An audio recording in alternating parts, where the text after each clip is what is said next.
coming to you live from the largest British prison in the known universe. It's time for Destiny Down Under.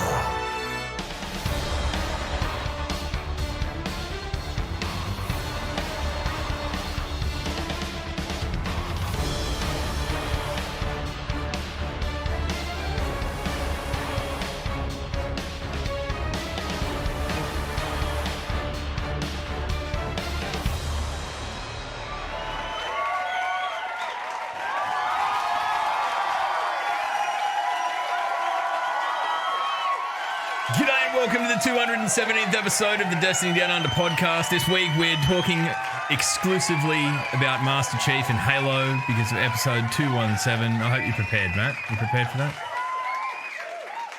that? No, it's a G up. We've got heaps more important shit to talk about. To be honest, I'm pretty excited to talk about Halo. I've been waiting for this episode. I've missed it. I changed the number over, and I'm like, you idiot. I mean, it probably was bad timing that it fell on the fucking... No, yeah, that's right. But it's Spartan 117 anyway. We missed it by 100. 217 was never mind. That's another number that's important in my life for reasons. Wait, hold on a second. So it's 117. Yeah, just yep.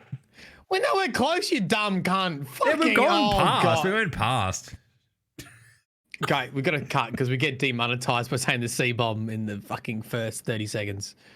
No, but like the intro goes for 40 seconds or something. We're fine. Oh, we're past 30. Yeah, we're sweet. That's why it's there. That's why it's... But as soon as we start speaking, we're fine. Yeah, so yeah, it's like, hey. Wait, how good is this overlay? Look, we had to wait an extra week for it, but I feel like, I mean, obviously if you're listening to this as an audio only episode, you completely miss out on it, but this might be the one that Keg has finally outdone himself. Because the second he saw the aesthetic for the season, he's like, I'm so keen to do this. He was so fired up, and I'm like, you go and do your thing, man. And that's what he does. Obviously, if you want to hear Keg, you have to go and pay for it on the Patreon podcast. The art you get for free if you're looking at it with your eyes right now. He's absolutely outdone himself. And most importantly, I didn't need to change any of the floating text colors because it worked with this theme just as well. What a legend. It's helping me out, as always. Anyway. Yeah. Mate. Nah, you know what? How are you? Because we're gonna dive straight into the how's your week been, because it takes a lot for me to get worried about someone else's alcoholism, but I'm officially worried about yours when you're making cocktails at 11 a.m. on a Monday and encourage. It's not you. I don't care about your welfare. It's the other people you're dragging into it that have fucking jobs. So can you please tell us a little bit about how you've destroyed Jug's life this week? By the way, I didn't pick the fight. I just ended it, all right? Because I was happy making me NutriBullet daiquiris. If you missed that, basically I was mixing it's fucking true. I was mixing white rum with sorbet in a NutriBullet. Give it a bit of a quick blend and you got yourself a tasty alcoholic drink. Jugs came along and was disgusted by that. And within 2 days, I had a package at the front door from Jugzilla. I was like, huh? I open it up. It's a cocktail mixing set. And he says, if I ever see you using a NutriBullet again, I'm going to murder you. Okay, I didn't know that. I didn't know any of that. I just tuned into your stream the part where you were like getting him to walk you through making a cocktail by making one himself at the same time. And he's like, oh, I guess I'm on my lunch break, kind of working from home. So it's a really good cocktail. He's got me a really nice cocktail set. So then we obviously had to open it up and give it a bit of a whirl. And then Jugs talked me through making a whiskey sour. Yeah, I like that. And now, because that's the only one I know how to make, well, it's been happening a bit. He was telling me this morning that you use that good Japanese bottle of bourbon to make whiskey. Oh. Yeah. And then it's spreading to other streams. So today I blame Miss 5000 Watts because she did a raid and the raid message was cheeky cocktail time. Really? Oh. So we all went into the kitchen, had a cheeky cocktail at 9 a.m. I mean, I know. I want to pretend like the inevitable conclusion of this podcast wasn't that we'd just make an ever-expanding arc of alcoholics around us.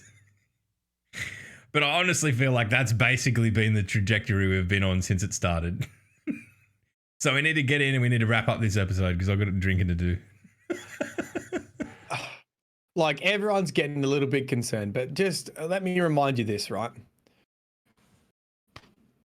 If you knew that you could raid into someone and you're not just everyone, I don't know why people are excited to see Destiny. You've seen Destiny, all right? Tune into the raid race because that's going to be crazy. But if you could raid into someone and they spin a wheel and it's called cocky tail time. And whatever it lands on, you're going to go to the kitchen and you're going to get expert advice on cocktail making with a cherry on top. You'll be like, you would do that, right? You'd raid into that person. That sounds like content. Who's giving the expert advice, though? Like, well, it's sort of judged through me. Yeah, all right. Okay, I'm like, I saw your whiskey sour from Monday. It looked like it had semen in it. Like, let's I bet it tastes great. Most things that look disgusting taste great. So I can imagine it was exquisite. But look, I mean, you do this for a year, you'll either be dead or you'll be really good at making cocktails. So you'll definitely have the reputation. I mean, how bad? Like, honestly, how bad is it to? It's like is it one shot? How many shots is? I don't even know. It's freedom units. I don't even know. It's like 2 ounces. I've got no idea. Is that idea. 2 shots or 1 shot? It'd probably be closer to 2 shots. To 1.5. At a punt. Yeah, 2 shots. Jugsy says it's 2 shots. Okay, so probably 2 shots a day is that good for your health or bad for your health? Or negligible? I mean, I don't know. I used to work with an old Macedonian bloke who'd just drink grappa every morning and told me that was why he stayed young. He looked every one of his fucking 60 odd years though. So lovely bloke, Frank. I hope you're well. I haven't seen you for a few years, but yeah. But you strike me as someone who has a couple beers every night. Do you have a couple beers every night or no? I mean, this will probably shatter people, but I don't drink through the week at all. Like, unless there's something going on. What's in your Coke? It's just Coke most of the time. Like, dude, right now, I thought you had a little bit of whiskey in that. Oh yeah, like I mean, look, that's normally Saturday nights unless I'm playing trials, because otherwise it's just like fucking pushing shit uphill if you're drinking and playing trials. But yeah, I don't. My old man used to do that though. Like, he'd get home and drink every arvo and whatever, like 2 beers. Right. Look, all I'm saying is, if you're going to raid, look, listen up.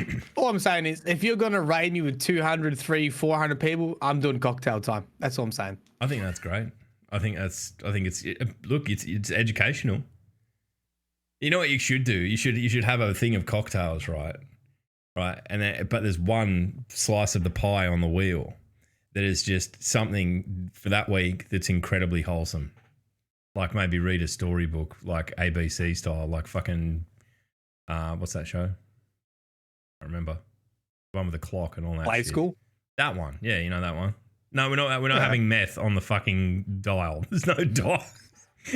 Matt does methamphetamines. Cocky tail time. And you get to go and watch him harass people in the street.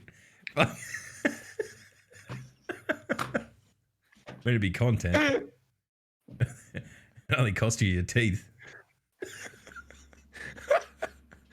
No, right. What the fuck is this podcast even about anymore? Anyway, today I'm all raid ready, baby. I'm ready for VOG.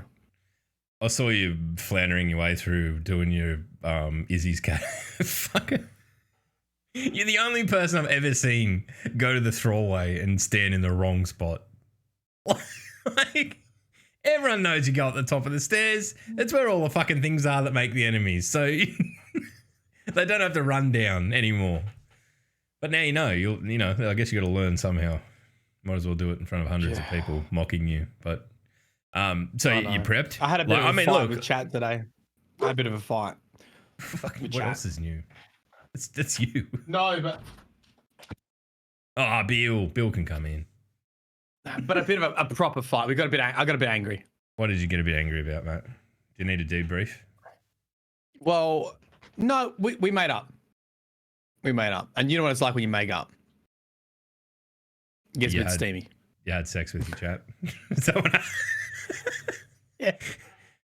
Why is that such a universal rule? I don't know. Yeah. Don't know. That's why we got stronger. That's why me and you never argue, or we never resolve our arguments. Fucking bang and get it over with. One continual argument. The thing was that it's hard to explain, but when there's a lot of people, because the thing is on Twitch, people are trying to be as efficient as possible with their words. Yep. And so they're not going to go, dear streamer. Excuse me, Matthew. Did you? I don't mean to bother you. Like, but honestly, if it's any, just be honest, Matt. No, don't use that. And then you're like, oi, where then everyone's just screaming at you. And then the only way that they've got to like get your attention, other than like a very short bit of thing, is to capitalize it, right? So then it seeps into caps, and then it's tagged highlighted, right? Yeah, and it's just a sliding scale of you feeling like you're being attacked. That's okay. I get that's it. What happened. I can see what. And I may have yelled at dead man, dead shit. Oh, I mean, he's in TA. He's got fucking thick skin. Yeah, we made up though. But he's a champion. The thing that we're yelling about, right? I'll run you past this. So, okay. Have you seen Breach and Clear, the artifact mod? I'm not there yet. It's in the last tree. Do you play Destiny? I mean, apparently not anymore. I'm the fucking weak link here. No, I've probably got it. I could probably unlock it. I just haven't really bothered with the artifact shit because I always do it and then have to redo it to get the good shit. I thought I'll just give it a week and wait until every asshole figures out what's good, and then I'll just do that. Well, anyway, it's top tier. Grenade damage on bosses, mages, or champions gives you a damage buff equivalent to a tether. What? For your entire team. And it reloads your guns. What else does it do? Give you a fucking cheeky wristy. Fucking hell. This is the greatest perk I've ever heard of. Anything else? Is that it? Well, the thing is, when you put it on Witherhall or you put it on Anarchy, it constantly does tick. So you base, like, you're shooting your guns and they're just reloading. It's like that that chest piece for the Titans that just reloads auto rifles. Yeah. Boring. And you get a damage boost from it too. It is 9 energy, so it basically consumes your entire your class item. Yeah, that's expensive, but it sounds powerful enough to warrant the build around it. So the reason why we were having the big yelling, screaming match this morning, the fight with Twitch chat, is I feel most comfortable playing Hunter Invis because it's the easiest survivability. Because you're a fucking coward. Yeah. Because I'm a coward. Call it what it is. Yeah. Yeah. And it's basically redundant because the tether doesn't stack with Breach and Clear. So that whole fucking artifact negates my entire super essentially. Yep. Because you just have one person with Breach and Clear on your team and my super now is irrelevant. Just like my YouTube channel. Your fucking Discord is frozen. So you're just staring very intently into everyone's soul. Dude, my camera's been playing up today. It's been really weird. Wow. Anyway, maybe try and rejig it. Should I disconnect and reconnect? I don't know. Yeah, why not? Or you just- It's either going to be that or you're just going to death stare everyone for the next 45 minutes. I can't handle it. I feel judged. Okay, hold on. Keep talking. Oh, keep talking about what? Now I'm in two windows at once. Hello, my name's Marlon Games. I'm an power slave. You're an alcoholic. No, I'm not. I'm alright. I only drink 2 every day. 2 standard drinks or shots or whatever. Nope, I'm worried about you, Matt. You're a fucking moron. Hey! That's basically it. That's all I've got. Here he is. We're back. Good. I did hand puppets of pretend me and you talking about your alcoholism. Good content. Great content. Yeah, sorry, we were talking. You were saying so. Your entire fucking your comfy shoes, your slippers, has been you've been forced off it because of this mod that's absurdly powerful. Right. So yeah, pretty much and by the way, Star Eaters is also. Yeah, I saw that. So the thing is, shit eaters. Just disable it. Just make everyone do it on a fucking Titan. Honestly, that's what it needs to. Yeah. If Star Eaters was still there, it would be fine because you do enough damage on the tether cast anyway. Yep. Yeah. So for subsequent clears, like after contest is taken off or whatever, you'll be able to run shit eaters and be fine. That you'll be able to run your familiar subclass and all that, but without it. Yeah, right. So if you had much of a spin with it, or what's going on? So, cause like I'm just in case you're just catching up with this, I'm living vicariously through Matt for this raid because I'm not doing it tomorrow, which I'm a bit sad about. I'm everyone else is hyping up for it. I'm going. It's my little one's birthday, and that's heaps more important. So, yeah, it is what it is. But also Matt wanted to go and do it with Bife, so I just felt sad. Don't bring this on me. Don't you put that on me. Yeah, so I think what will happen is this. I feel like the neutral game of the Hunter Invis, especially when it's like so many stand-on plates and like hobgoblins, like sniper hobgoblins, and there's just a lot of shit that can just tap you in the back of the head and minotaurs sneaking up on you and whatever and just whacking you. I think I'm going to still play that class, and if we get to DPS phase on any boss and we're not getting it, then I'll probably switch to Celestial. Yeah, okay. Yeah, all right. Yeah, I mean, look, unless you play Goldies, like Sass is a beast with Goldies, but anytime I'm on it, I feel like absolutely useless, which is rare, admittedly. I'm not a hunter. Yeah, and the thing is, you got to hit your shots with it too, so Yeah, I mean, for me and you, that's a big fucking if, isn't it? I saw you trying to shoot fucking Thrall in the the Thrall way. So if you got fucking catalyst progress for drilling the bloody steps behind him with bullets, you'd have had it done half an hour ago.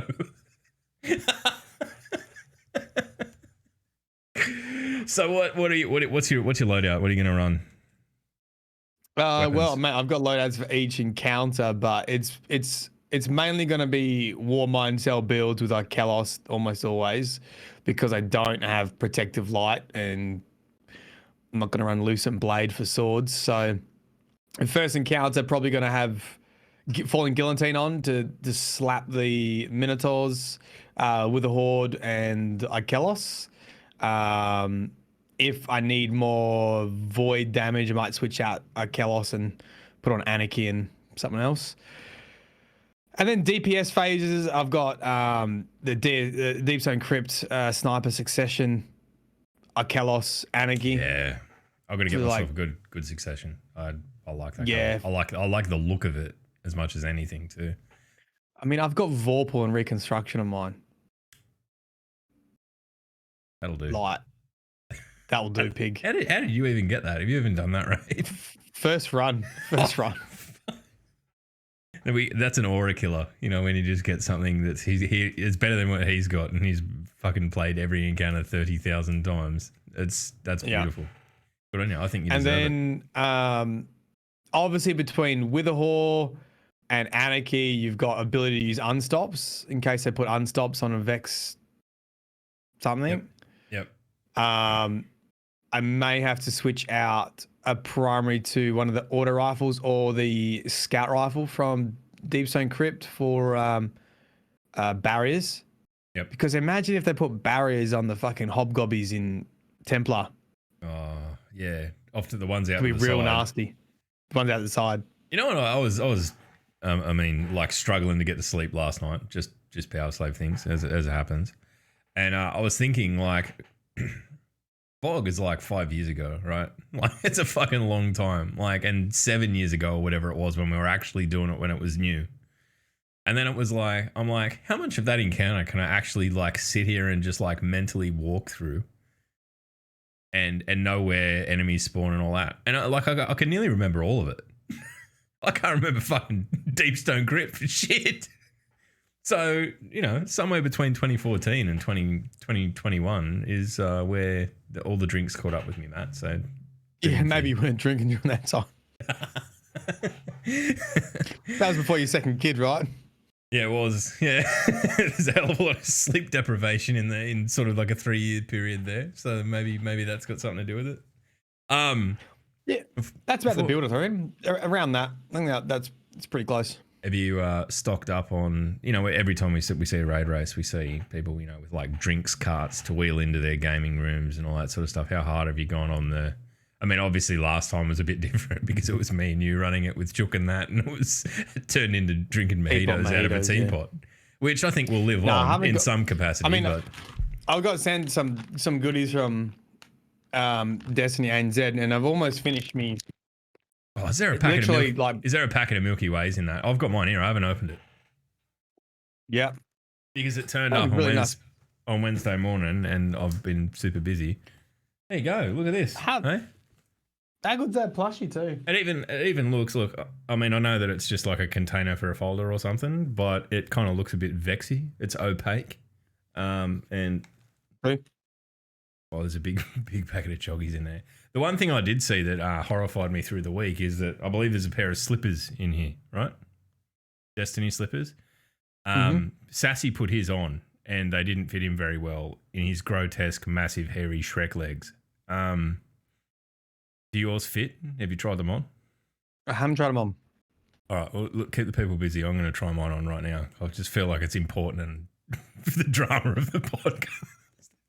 You know, oh fuck! Now it's gonna be all this. Get ready to clip, kids, for your feet collection. No one wants to see my feet, little fucking hairy hobbit feet. Yeah, if you're listening along, this is the packet. ASMR shit. Oh, slippers. Stop! Oh god! I can't open it. But people do this. Do what? Like they get off. They get off on gross feet, mate. I've got socks on anyway. Oh, you could take your socks off, mate. Yeah, they're a bit small, eh? Show. Put your foot up. I'm gonna get my foot in as in as I.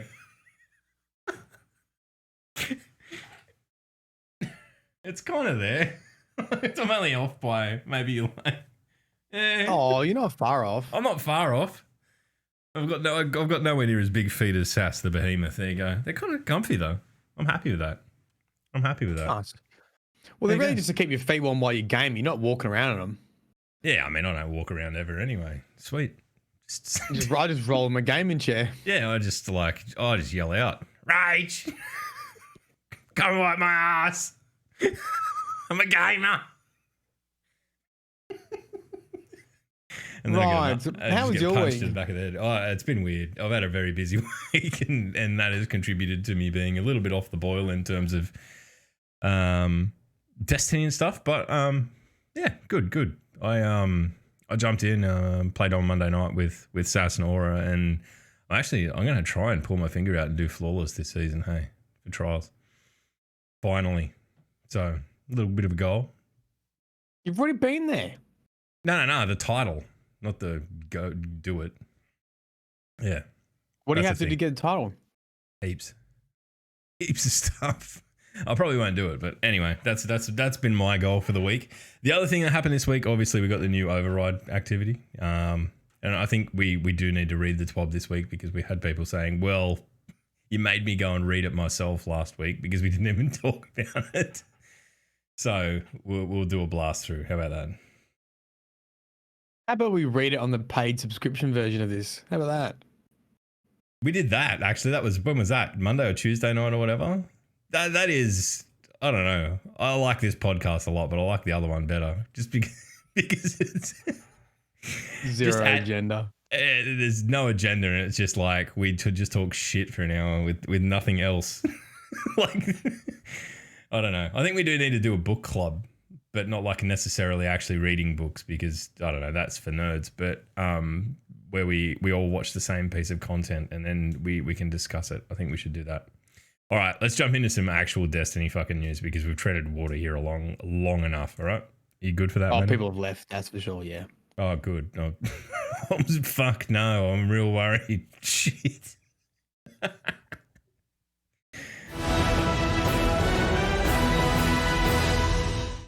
All right, so the big ticket item in the Destiny universe this week is 100% the opening of the gates of the VOG once again. So the deal is this. It's nearly here on the May the 22nd, 10 a.m. Pacific Daylight Time. We'll be able to get in there. There's going to be a belt, all the usual trappings. Here's the little bullet points for what you need to know before going in. Vault of Glass will launch with contest mode enabled for 24 hours, starting at 10 a.m. Pacific on Saturday, May 22. You'll need to be at 1300 power to be at the cap for all of the encounters. So imagine most people who are serious about it would pretty comfortably be there. Clearing the raid with contest mode active is the first step to access the new challenge mode in the director. So that's really the big bickies. Getting into that is what you want to do. Well, you got to clear it to then get into challenge mode. With contest mode, yeah. Yeah. Completing each encounter in this newly unlocked challenge mode while also finishing a curated list of triumphs will be how the fire team crosses the world first finish line. I foresee, part of me is glad that I'm not doing this because I foresee there being absolutely fucking evil shit in that. Like there will be one that there will be one that will live on in infamy forever because it will be absurdly hard and out of proportion with the rest of them. Well, here's the thing. If they don't make it hard, this thing's going to be over in like 2 hours. An hour. Hour and a half. Maybe. And I don't know. I just don't feel like they want that. So I tend to agree there's probably going to be some bullshittery in there. Bullshittery. And to remove the guesswork. And it's got to be hard enough that you don't do it by accident. Yeah, I don't think that. I mean, it looks more like the other way that people would like not understand it and think they've done it. But the good news is that it will wipe you if you fail the mechanic. So you can't blunder along. Maybe you can. You can just blunder along until you wipe and try and figure things out that way. Well, here's the thing. I imagine it's they wouldn't make a challenge like the meta strat. So let's say like at first I was like, oh, the challenge will definitely be don't let the Templar teleport, right? Yeah, but that's the way people that do that encounter anyway if they have a choice. Exactly. So it wouldn't be that. Maybe it would be fucking Templar has to teleport to every spot. Yeah, like you have to wait it and just try and survive.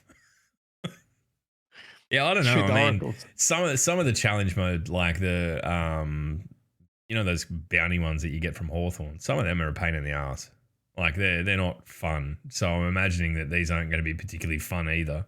Like especially the Crown of Sorrow ones, they were pretty jinky, and I've got a feeling there's going to be people screaming at netcode at some stage tomorrow when they swear they're all doing it all right and they keep getting just fucking punted back to orbit or whatever, or wiped or whatever. I can see that happening.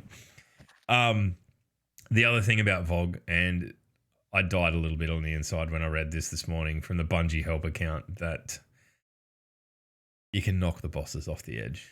in true Vogue OG D1 style, you can get in there. I don't know how that wasn't the first thing that was checked. With all of these encounters, with they were the first boss that they ever made hard, like fixed up in that respect. The rules are that if you do that, you will not be disqualified. You will be kicked out of the world's first attempt. So I imagine you will be disqualified. Yes, you will be Not disqualified. You will be disqualified. Did I say not? Yeah, you will be kicked the fuck out of the contest if you knock Atheon or the Templar off the edge. How do you feel about this? I think it's like funny, but I also think it's sad. You know, like it's amusing that the same thing pops up. It's like a history repeating itself in that this is the issue with the bosses in this raid. But it's kind of a bummer that it didn't get caught going through, right? Like, yeah.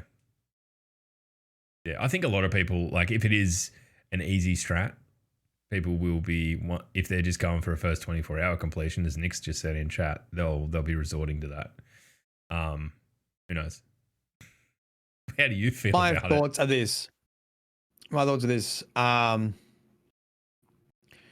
don't want the world's first to have got it by pushing a boss off the edge.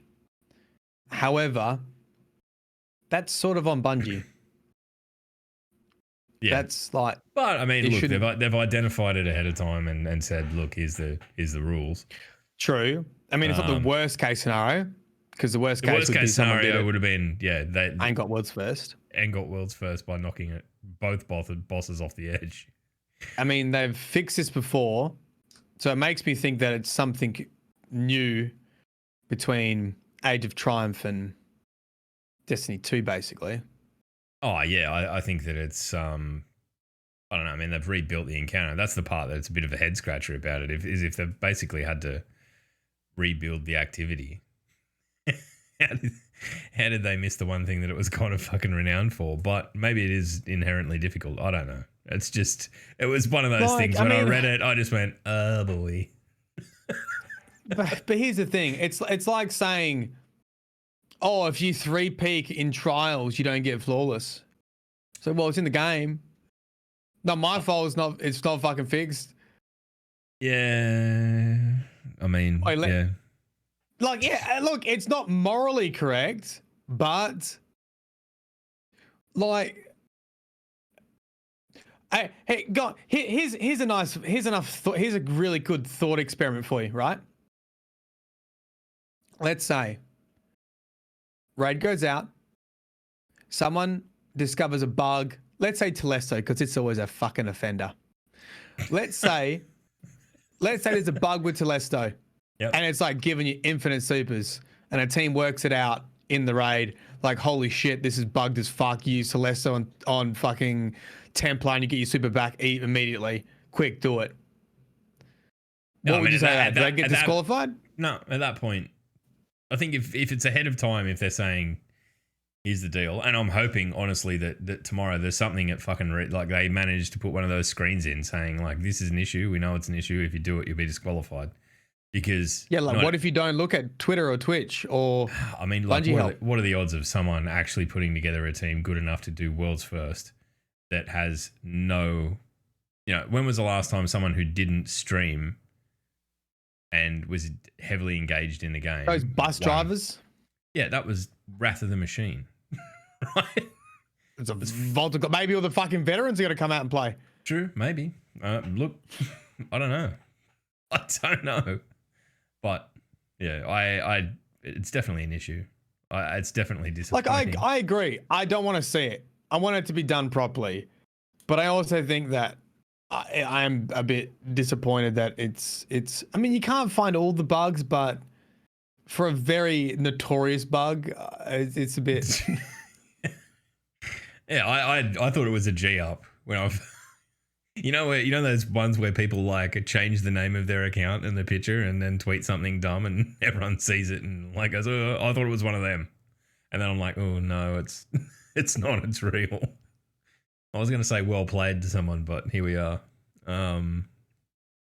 Yeah. I mean, That's a I miss. probably should be more angry about Star Eaters getting fucking canned, but here we are.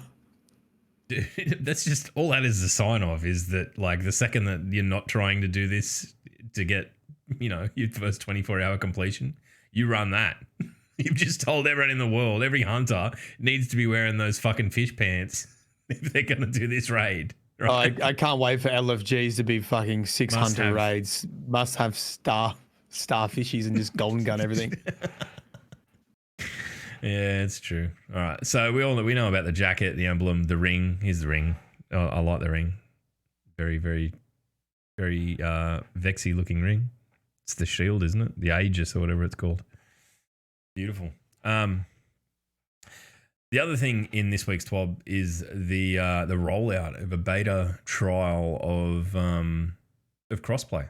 So we're going to have a strike specific playlist that we can't load into in a fire team. So it'll be random, 3 players put together from across all platforms. I'm excited for this. I fucking hate strikes. Everyone knows that. And I will be in the strikes, just waving at people from on PC to wherever they are. Just g'day. What do you think the signal is? What do you think the signal is to let them know that you're a master PC race? Bang up the DPI and do a light show? Yeah, just... yeah. Put your hard light on, whack the DPI up. I don't know. Anything else that you can macro fucking shit for? I don't know. But maybe we need to figure that out. Maybe there needs to be something. All right, it'll probably be a symbol there telling them. Yeah, I think it will. I think that's the part that I'm interested in. Don't know. That's the part of it that I'm interested in. Right? Is just the we know it's coming. I want to see the how. Like, how am I going to interface with people on other platforms, and what does it look like, and what does it feel like, and is PC really that different from the rest? Because obviously I haven't played it on a console in years at this point, so I'm just interested in it. I just want to see if it works. I just want to, I think it's great that they're doing this, and obviously we saw instances at the launch of the season where people could sort of briefly jump in and do this, access this ability a little bit early, and it seemed pretty cool. So I'm excited for that. I think it's great. Yeah, I mean, there's been already lots of examples of me, and I'm not a streamer that does raid help or anything like that, but just playing seasonal activities, I've been getting chat in heaps. The 6-man's great. We were running backwards and forwards between Iron Banner and Override for hours. And I think in that context, it's a shame that it's not here this season, because I hope that there's a 6-man activity next season when they launch it. Maybe there won't be for a fucking reason. Maybe it's risky to do that. I don't know. 6 people on every different platform imaginable, I imagine, is taxing somehow to the system. But you're right. And even for me, the amount of times that people come into, I had a couple of times on Wednesday night where I'm just playing Iron Banner and people are like, I fucking hate Iron Banner. I'm like, look, some people don't like PvP, but just jump in with someone who, just jump in with friends and don't let the results bother you and whatever. And it's sort of like if you're on PC, jump in with me. Cool, I'll play with you. It doesn't matter. But half the time it's I'm an Xbox and I can't. So I can't help at that point where I would. So I'm looking forward to that, being able to just chip in and Do you reckon that I reckon there's a lot less PlayStation users than Xbox. Nearly all the people I know on console on the Xbox. I don't know. Maybe it's. Yeah, I mean, Xbox been kicking I goals, haven't thought mate. about it. I feel like that's the case. I feel like it's it's the console that's above in the console wars at the moment. And I say that as a complete non-combatant PC fucking Switzerland over here. I don't want to get involved, so don't fucking mention me, you PlayStation fuckers, in the comments to this YouTube video, please. Has PlayStation typically had, okay, it must be all the fucking lore nerds. That's all the, to be honest, the Sony guys are the cool kids. And the bloody Xbox and fucking Sony. Halo nerds, the lore guys. Because my chat's Chads. full of Xbox. Just the Sony Chads. Yeah, okay, it's probably that. It's weird that you can draw such broad cross sections. Is that like, Yeah, but it's true. It's true. It's very true. Yeah. So we also get an Crossplay. emblem if we go in and do the crossplay. It looks like this. It's very pretty. I'm happy with it. It's called Star-Crossed. Oh, that's right. PlayStation used to get the exclusives. They don't get that shit anymore, do they? Oh, they get fuck all now. Kick in the pants.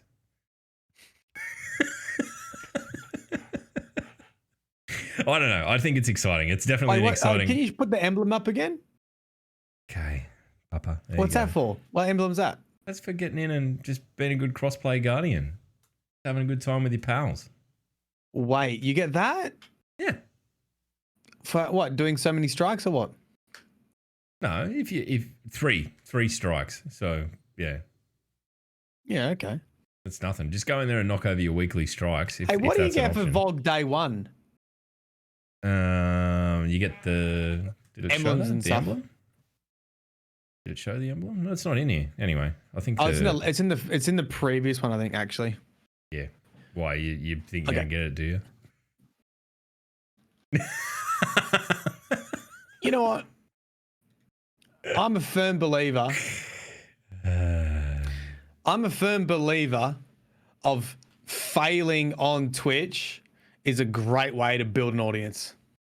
I mean, I'm biased because I fail all the time, but you know, the market on Twitch for absolute Chad gamers, upgraded PC chairs, shroud loving people is saturated. Do you know what's not? Fucking people who play Destiny like me. It's true. That's our niche, is just being incredibly ordinary.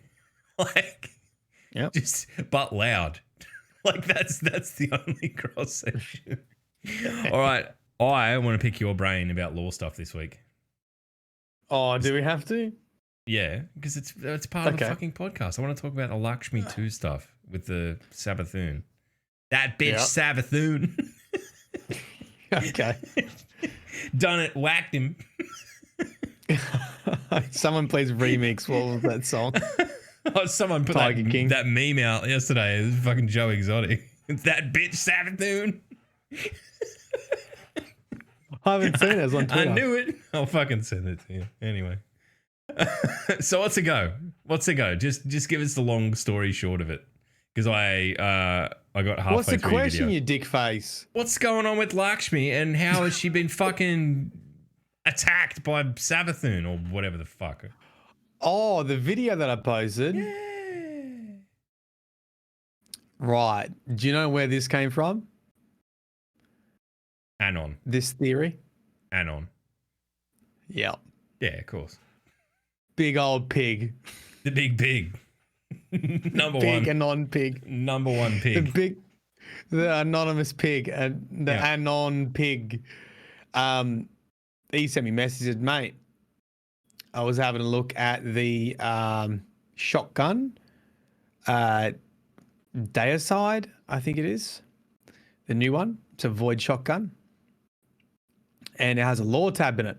From what? From what activity? I think it's in the general loot pool. It's not. It doesn't look like the Splatoon gun. It's not the fluoro rave color. Okay. It's a like future war cult. Right. Yep. There you go. It's a future war cult show. I haven't had a drop yet. And it says that we found this weird code in Future War Cult's network, and it's a bunch of ones and zeros. What do you call that again? Binary code. It's a bunch of binary code. Yep. Everyone's like, why are we listening to Violet again? It's all right. I'm here. There's like anything that's remotely sciencey, I'll kind of. It's in binary.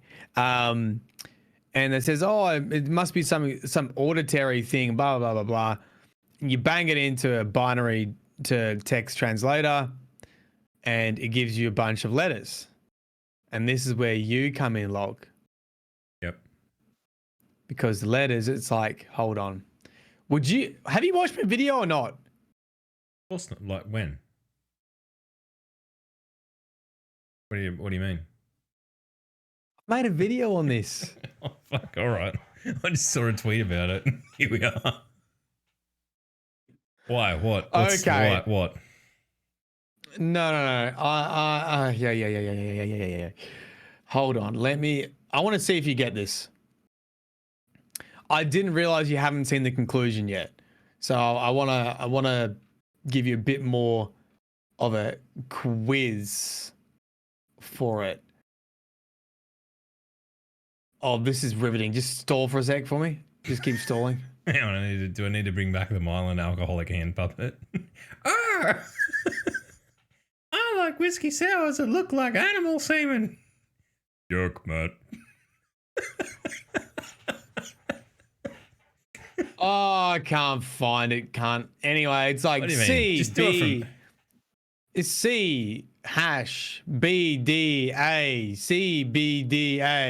Oh, it's C something sharp. like that. It's music. It's music. Was that What music do you think it is? I don't know. I'm going to take a leap given that it's that bitch Savathun, that it's fucking Savathun's song, maybe. Yeah. Is it? Right, yes. Okay. It's the notes of Savathun's song, and it said that it's in the network. I should have done it in MIDI. It would have been cool. Someone could have decoded the MIDI. Never mind. Move on. It's just a music thing. It's a music thing. Yep. Anyway, that's a pretty big deal. So there's all these people humming Savathun's song now, or like Shax, Crow. It's in Future War Cults thing. So the implication is this. So do you know, like, Lakshmi's an absolute piece of work. Yeah. Yeah. I'm getting the sense. I'm getting the vibe that she's pretty fucking ruthless. What's that scumbag dude in Game of Thrones with no ball sack? Not Littlefinger. She could be Littlefinger. Varys. Yeah. Yeah, the bald dude. He's Yeah, like I guess she's Varys and Littlefinger. She's just playing everyone off and using the elixir in the city as a way of causing disruption to the leadership, essentially. There's more stuff which I think is probably spoiler territory, but how hard spoiler territory is it if it's already in lore tabs in the game? Well, there's stuff in the lore book. Okay. The lore tabs I've been covering. Okay. There's stuff in the lore book that's not out yet.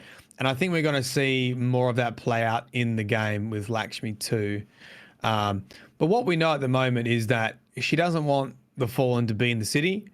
And she's had visions, which she's saying are related to Mithrax and the Fallen, that cause the city to be destroyed. So she says, we have visions and Mithrax is at the center. This is all in-game already. So if you've played any of Season of Splicer, you would have heard this or read this already in the game. Saw Mithrax standing at the center of the city, fucking everything's on fire. She's like, the Fallen are bad news. She used the Future War Cult device to see a vision of the future, and she reckons that the Fallen bring destruction upon the tower. So she's going around spreading those lies or spreading that message. And her backing for that is she says, when I told everyone about the Red War, you all laughed at me. You said, ha, ha, ha. No, it's not going to ever happen. The Traveler's never going to get captured, blah, blah, blah. And then Gold came along and it all fucking happened. So there's a lot of this. I cried wolf. So she's got a precedent of, like, you didn't listen to me last time, sort of just going around generally scaremongering people about Mithrax. Yeah. And, like, I think everyone, like, playing the game now is pretty fine with Mithrax, right? Like, I'm fine with him. I like Mithrax. I want to be his mate. Lakshmi, no, not keen. And she's caused a lot of people, there's some really good lore. This is also out in lore tabs already. She's causing, like, angry mobs to, like, go and collect and torture Fallen. Like, she's inciting violence in the city against the Fallen. I mean, like, it does seem like a very, very, like, we're at the point now where Destiny, despite being in a stupid future space magic future, there's so much of it that is, like, you can directly relate to things that have gone on in the world over the last Oh, big time. 2 years. And I love that. I like being able to find that emotional kind of link to that story. Even the stuff that's going on in, Israel, Palestine and all that sort of horrible shit at the moment. It's born of this same fucking basic xenophobic shit. So I think it's a strong note. And a brave one too, because it's they're gonna fucking kill off a character one way or another, right? I mean, it's not like Lakshmi's gonna turn around and be like, sorry. She's now like the fucking future war cult. I mean, who's wearing their shit anymore? I'm not even gonna use their guns because they're fucking bigoted shit. Dude, there are a lot of people as they should. Well, I mean, as they should be. They're pretty angry at Lakshmi-2. She's a good character for that reason, especially the way she's acting. But I guess the reason to bring it up is like, I mean, this is if Savathun's song is in the Future War Cult network, which means it's likely spread to the device, which means Lakshmi-2's had visions of Mithrax in a destroyed city because Savathun has planted them there because Savathun wants to incite civil unrest. Yeah, so then we're in Aldrin syndrome all over again, where it was like, well, they were kind of being perverted by a higher evil power, right? For him, it was Riven. For Lakshmi, it may well be Savathun herself. I don't know. I hope they don't pull that same reign again, because I feel like I don't want to have to go around just forgiving everyone who is a dickhead. I kind of want to be a ruthless piece of shit at some point. But the thing that fucking scares me about this, right, just bringing it back to basically the first sentence. Oh, Savathun's song that half the characters in the fucking game are whistling or referencing in some way. Do you reckon we're going to get like heel turns out of characters? Like, oh, Shax all of a sudden is just gone and then emerges as a fucking enemy. I'm down. Sign me up for that. No, I think the purpose of Savathun's song being through main characters in the city is to tell a story about Savathun is already attacking the city. Yep. She's already there. She's already present. Yeah. She's already there. She's already influencing us. And it's not a head-on war. And I think Lakshmi's story gives you the perfect example of how a hive of cunning would wage war on a city. It was like she's not even visible. She's just getting other people to cause all this violence in the city. And I released another video at 3 a.m. this morning. What's that one about? Which really good. By your own right.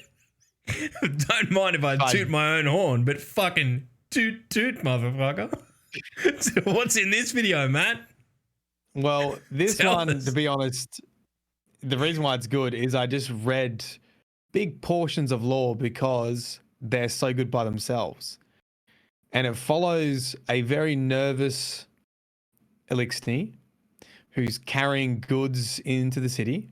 Yep. And sees Saint 14 and gets scared and drops all his shit and drops all the supplies and ends up having a conversation with Amanda Holiday.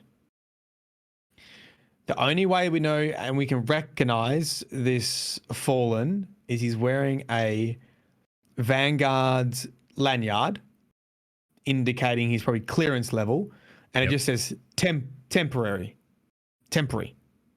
Yep. So does that mean he's one of Mithrax's house?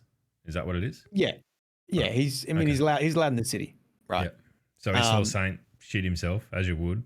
Saint 14 be, literally killing fallen babies in the past. Yeah. Yep. And he's trying to practice his his English with Amanda. That's pretty wholesome. And it's very wholesome. And he goes, "Oh, do you all serve Spider-Kel?" And then Amanda scoffs and says, "Spiders," and then it just says ... And then she said 5 harsh words with harsh consonants or something like that. Amanda Holiday, get her on the DDU. And then he's like, and then he looks confused And then she says, "Oh, that's how you say someone's generous and caring," or something like that. Right. So is she being sarcastic or? No. So now he thinks that that's how you say a compliment. So the next. Oh, sorry, Bill. The next scene, he goes into a ramen shop. And this is also very wholesome. He goes into a ramen shop. And it's a great interaction with the ramen shop owner. Everyone's very nervous. They're looking at this fucking giant bug sitting in their ramen shop eating ramen. Yep. And he's asking how to use chopsticks and how to drink it and what's the protocol, all for this broken English. And he offers to pay, and this very nervous ramen shop owner does the right thing and says, "You know what? You're a guest here. You don't have to pay." And so what is Temporry's response? "Thanks, cunt." Basically. So everybody is just like with their jaws open, and then he just walks out all chuffed with himself, like, yes, nailed it. Right. The next tab is difficult to decipher, but it links everything together. It follows a character we haven't seen before, and she walks into a concrete room, essentially, and there's something that's happened, and everyone's running around doing shit. And there is rags in one corner and tubing and this blue liquid, which we're previously told this blue liquid is ether, basically. And there's a couple other entries that talk about this blue liquid. So we're like, okay, there's ether covering all these rags in the corner, and everyone seems like they're in alert mode. And the lady's like, "Mum, what are you doing?" He's like, don't question me. We have no time. And then another one's slipping through a crack in the concrete, and it says, "Oh, he's got away. He's down here. We're chasing him."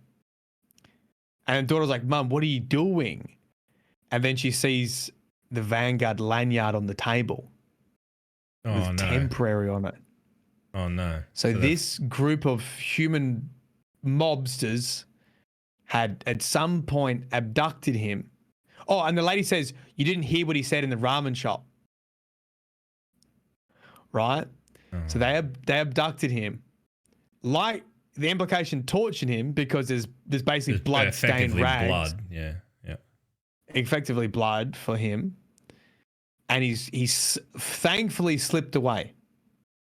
Yeah, but he's going to come back angry. Right? And rightly so, mind you. Do you want me to read you this other one? Because it's fucking sad. Yeah, I mean, why not? I love being sad. This honestly might make you sad. If you're rocking on in chat, are you down to get sad? Are you down to get... Give me a sad face. Yeah, everyone wants to get sad. Sad chittering. What's the new shotty on banner? Wristwalker. How do you spell it? I've just typed it in. I'm not getting it right. RIIS. Didn't come up.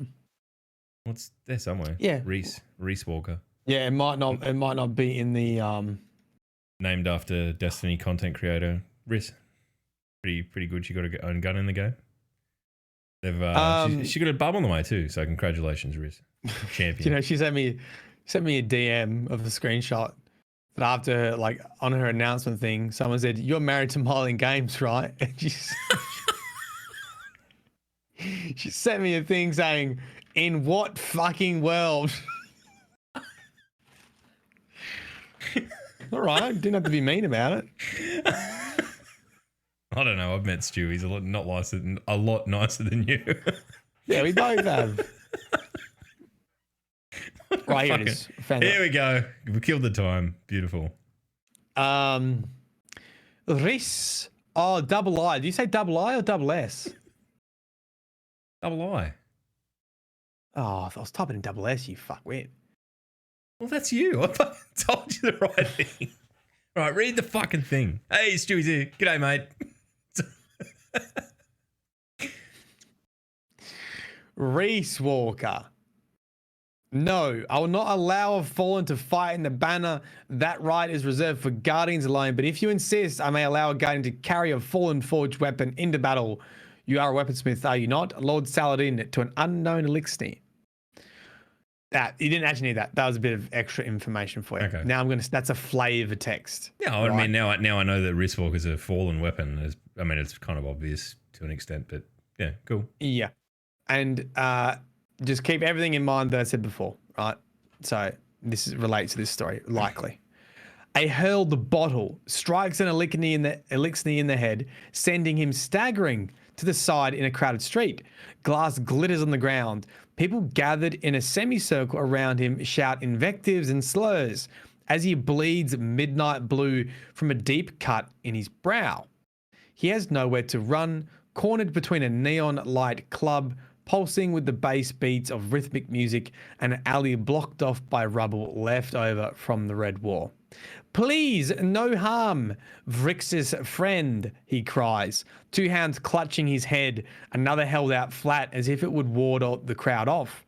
Looking for brother, missing, please. It's already sad. Yeah, I feel, but I'm gonna get real angry. It's just making me like feel District 9 vibes. Big time. Yeah. Fucking shrimp. Big time. Yeah. Prawns. Yeah. All right, I'm sad. I'm already here. Let's go. The crowd does not care. They continue to work themselves up into a fervor. Lakshmi-2's words fill their mouths, many of them too young or too naive to realize it. Vrixis can't understand so many unfamiliar languages shouted at him at once, but he understands the tone of violence well. His posture says everything. The fear in his eyes carries additional nuance. He fears what happened to his brother. Hate begins to take root in his heart. A foundry worker steps out of the crowd, threateningly racking around into a shotgun. He aims down at the elixir, hands trembling.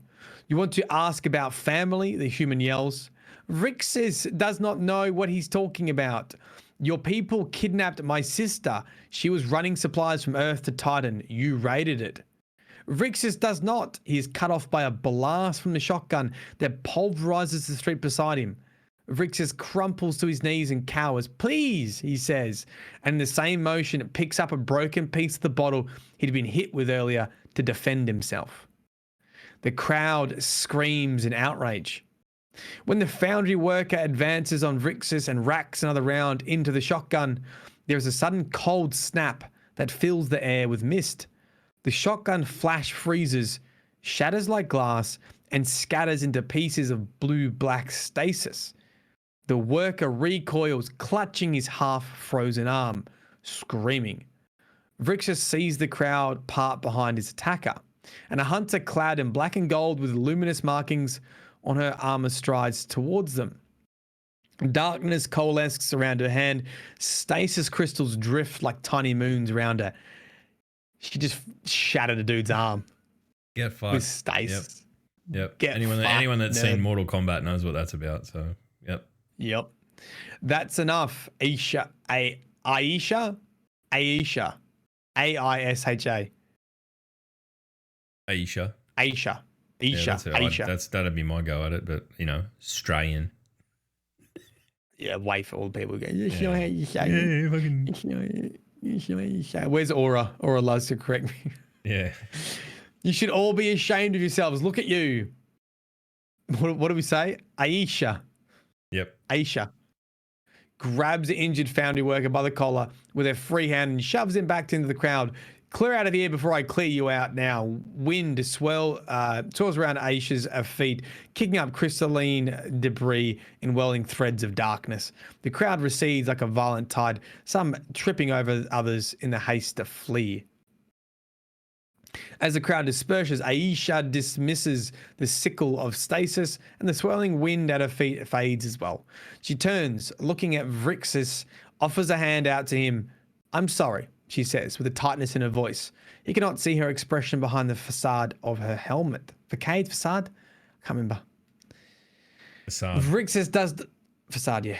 Vrixis does not take the offered hand. His eyes show the same fear, the same hate. It's okay, Aisha says slowly, offering her hand again. Now, you're safe now. They're not safe. Vrixus snaps at Aisha, his eyes dipping down to her hand and then back up to her helm. You're just like Eramis, mind poisoned. Aisha's breath hitches in the back of her throat. She slowly lowers the offered hand, closing gloved fingers into a briefly formed fist. You're hurt. At least let me escort you into medical. Her voice trails off. Vrixus is already backing down and Ali, blue eyes are locked on her. She feels a weight on her shoulders and in her heart. The elixir disappears into the shadows, leaving Aisha alone under an endless night sky. That's sad. Just people like that. That's, yeah, man. Very, very, very District 9, right? Like, I know. It's I just kicked the dog in the head.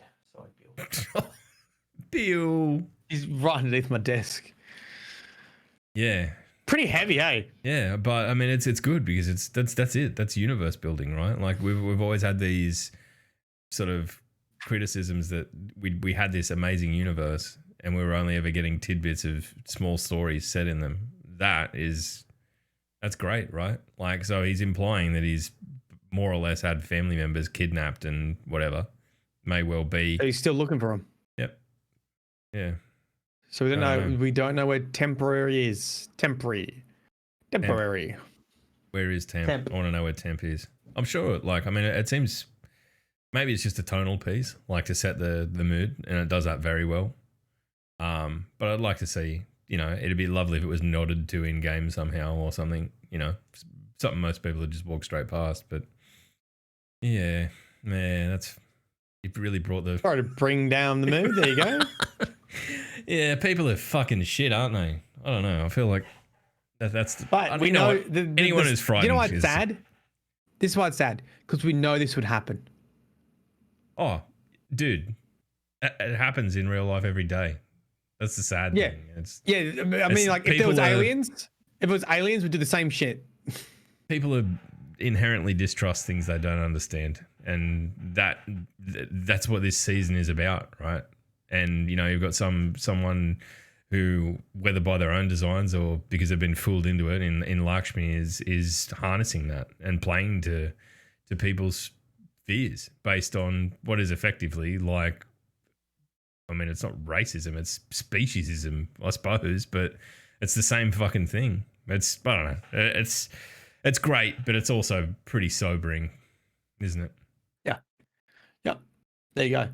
There we go. Anyway, you wanted the bloody law. I asked for it, and now I'm just going to go and just hug me kids and have a cry. I think just pencil me in for that this afternoon. Dad, what's wrong? Papa, I'm worried. Papa, what's wrong? Worried about the temporary. My girls just be like, "Nah, you're a nutcase. Let's go jump on his head." Has anyone got any questions? Is there anything that you think that we've missed or haven't discussed, or that you'd like to throw in our direction for us to postulate? I will touch on this. Iron Banner. I've enjoyed it. Yeah, but have you done the full quest? Yeah, I've done it. I've done the full quest on my Titan, and I started doing it on my Warlock. The weapons. Yeah. Yep. I'm going to do. I'm going to do Warlock tonight, and then Hunter on Monday if I have to, I guess. The only bit that got me was sniping, because I never snipe. Yeah, but that was tough. You know what you got to do? You've got to take your pride out, right? You got to take your pride out of the whole thing. If you want to go and get sniper kills, what you've got to do is find the best player on your team and stand 20 meters behind them in a line of sight and wait for them to engage someone, and then just body shot them, and that's how you get your kills. That's how you do it. And heavy was a bit bullshit too. Yeah, I don't like the heavy steps. I just feel like you end up with 10 people all crowding around the heavy point, and dude, it's just frustrating. Every time heavy was up, there was a massive cluster fight every single time. It was insane. Which is great if you're on any of the other steps, but when you're on the heavy step, it sucks ass. I just feel like if they're gonna do that, they need to just like. It counts, right? Doesn't it? Doesn't it count? Like if you could get it on step 1 and it counts, right, or not? What do you mean? You mean progress carries over? Yeah. No, Because the zone captures and stuff do. The zone captures do, but the actual weapons you've got to be on the appropriate quest step. At least that's the way I understand it. I'm pretty sure you do. Yeah. Ironically, and this is weird because I main Igneous Hammer. The step of it that took me the longest was the fucking hand cannon kills because I've been having that much fun with that fucking ignition code grenade launcher. It was like I had to make a concerted effort to take it off and use a fucking hand cannon for a while. Shotguns I did in a game, I think. I just had a blinder with wrist walker. Ignition code is fucking kinetic. I know. But I was like, if I've got ammo for it, I'm using it. Yeah. Oh, so you're doing like you're doing like the problem one tap now. and then fucking hitting them with a grenade. Yeah. What do you got in the ignition code? Oh, I mean, slide shot's the perk. I think I've got Thresh, slide shot Thresh, but I'm not attached to Thresh. I'd like to get Vorpal or something like that so I can use it against supers or maybe I don't know. But it's a lot of fun. Slide shot reload is very quick. Have you given much thought to the fact that they now show KDs in the start of every Destiny game? No. I don't know how I feel about that. Dirty laundry. Yeah, I feel like for me, because it's only seasonal, I'm like, okay, wow, I'm doing okay. But I can understand. I've seen a little bit of people making comments about it, being like, I don't need to be reminded at the start of the game that I don't really belong in PvP, and I'm like, I can feel that as well. You know, Yeah, I mean, tell me what the function of it is. What's the whole point? It's just stroke your E-pin. That's about it. I don't see a positive purpose for it, right? Like, it's just... There we go. Stroke your E-pin. That's what it's for, right? That's there's no other purpose for it. I mean, it's cool because I do that, like, a little bit. To an extent where I am like, oh, okay, cool. I've been playing relatively well this week or whatever, but I don't think that it's something that the general population particularly needed, right? Like, I feel like it'd be much better served if it just showed random facts about you. Like, it's always like, hey, you're angry about stasis? There you go. This is how bad you are now, right? Like. But and it's pointless. It makes you think differently, I feel, going into every game. So I don't know. I mean, if you listen to this through the week, let us know how you feel about it. I totally haven't been reading questions or whatever. So if there's any, right, Jinxie's got one. As a streamer or content, it says, I think it's meant to say creator, but it says creature, content creature. I think that's directed at you, Matt. That part. Do you prefer people to use your handle or your real name? I actually don't mind Matt or Marlon. I like both of them equally, to be honest. No one calls me Luke ever. Like, ever. My dad doesn't call me Luke. Like I was Log long before content creation was a thing, so just call me Log because it's what I answer to. My mum's kind of on the fence. She'll occasionally call me Lucas, even though that is not my name at all. My name is just Luke. Like, who are you? Yeah, so yeah, you don't need to worry about I've always been Matt at Mullen Games, so I don't mind either. Yeah. But I mean, yeah, I think you get a gauge of it. If it's something you're worried about with a particular creator, maybe just shoot him a whisper and ask. Because call him mate. You can call me anything as long as it's, it'll get through a fucking expletive filter and I won't care. So, and even then, I probably won't. What was the other? I saw something else. There was something way back up. The fallen writing on one of the ships. This is from Peter Trax. Near the servitor, looks like it says log. Has this been mentioned? No. I haven't even noticed. And it supposedly says my name. So there you go. Maybe I'm Savathun after all. All right, what else have we got? Question: what do you think about Mithrax's and Saint 14's conversations at the end of the override activities? It seems like Saint is gaining new perspective on the Fallen.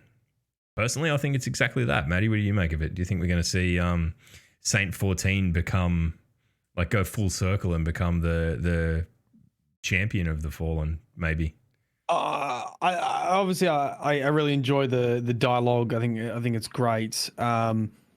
Sometimes it feels, this is the hard part, it feels disjointed. So like the cutscene or the dialogue option you got in week 2, Saint 14 not forgives Mithrax, but has much more empathy. And then, like, if you play Override and you get that one cutscene where Saint 14's just losing his marbles, like, you killed us all, and he's just like, fuck you, and then you basically get you go straight to the story bit. It's like, yeah, fair call, yeah, you're just doing what's right for your people, and it's like, but they're all great in isolation, but it's so hard to keep the rotations of the dialogue in Override in sync with the story, because I feel like Saint's, he's moved past it. I feel like he's progressed as a character great.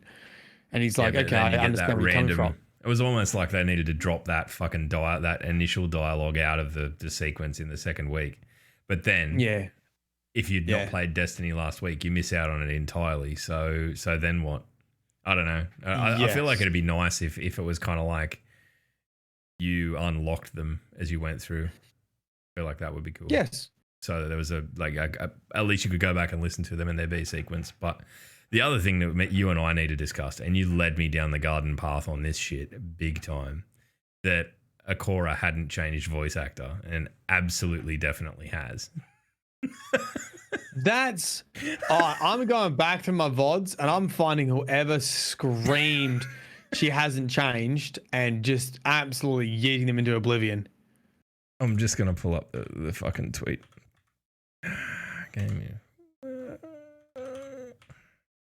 But yeah, I wholly and solely bought into that. People were angry at me. Remember? Do you remember when I was saying it and people were like literally typing in full caps in the chat going, she has not changed. It's because of COVID. It's because of fucking... So what, is it confirmed that she has changed? It's 100% confirmed that it's changed. Gina Torres no longer doing it, which is sad, but solid contribution throughout the course of Destiny's history and an incredible human. Mara Juno is the new Akora and looks like Akora and sounds like Akora, so I'm all in. I did get annoyed at Aura. I did yell at Aura about it. That's because I have the bit. No, I know who it is. I'm not going to call them out. I know exactly who it was. I remember who it was. And they are usually pretty right. And they're also pretty aggressive with their comments. And so I took it. And now I've got fuel. Come at me, bro. I'm going to start swinging if they ever try to correct me again. No, that's not the attitude. Welcome back that's not the attitude now. to Mylan Games pettiness. You told me a fact that you probably believed that turned out to be false. Fuck you. All right. I think that might do it. You ready to get the fuck out of here, big dog? Yeah, I got to have a nap, I think. I got to be up at 1 a.m. or... That's brutal. 12. No, I'm not going to go to bed, I think. I think I'm just going to go through. You're going to have to. You're going to have to sleep. You got to think that you got to be... No, I can't. If I go to bed, I won't wake up at 1 a.m., man. At midnight. Set a fucking alarm. I'll accidentally turn it off. You know this happens. Give Bife your phone number. Has this not happened to you before, where you like your body just turns off an alarm? What, like with fucking magic powers? And you go to bed. Oh yeah, dude, every day. But I mean, I've got rage. She just comes in and yells at me, so I get up because that's like my wife is the only reason I function as a human. Otherwise, yeah, but I've got people coming over. I've got people coming over tonight. I'd have cancelled your plans. Look, you're a gamer now. You got no time for friends. Yeah, I'll just sleep all Sunday. I might go have a nap now. Yeah, good idea. Good idea. Sassy's going to call you half an hour before. There you go. He's not running with you. He's running with another team, but he'll be awake. And he's pretty good with waking up. So there we go. I mean, I guess if you're not live, Sassy. everyone will know. Yeah. If I am not live streaming 30 minutes before release, call me phone. Call me mother. Call me father. Call the police. Wait for the police.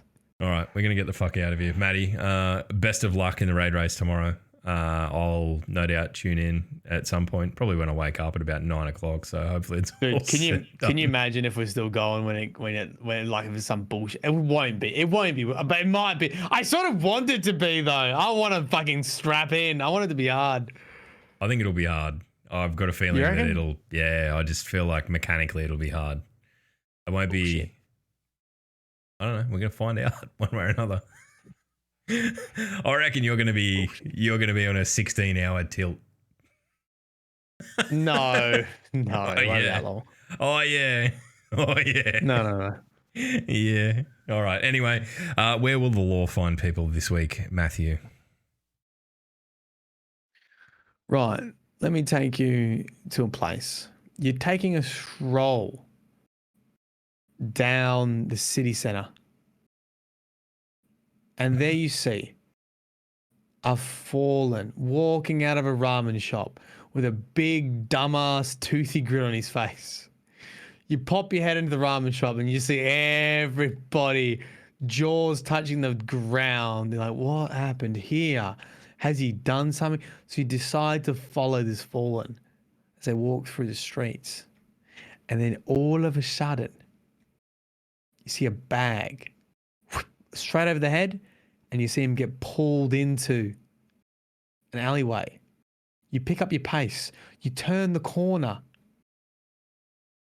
and you're met with the biggest snolls on the face of the planet. This absolute grotesque looking human that says, "Hey, do you want to join the podcast too, cunt? We just got this fallen here to see if he wants to join our potty." See you next time. That's Log, by the way. That's Bye. me kidnapping a fallen to get them on the podcast. That's fuck this. Go and say good day to Rin. See you. Bye.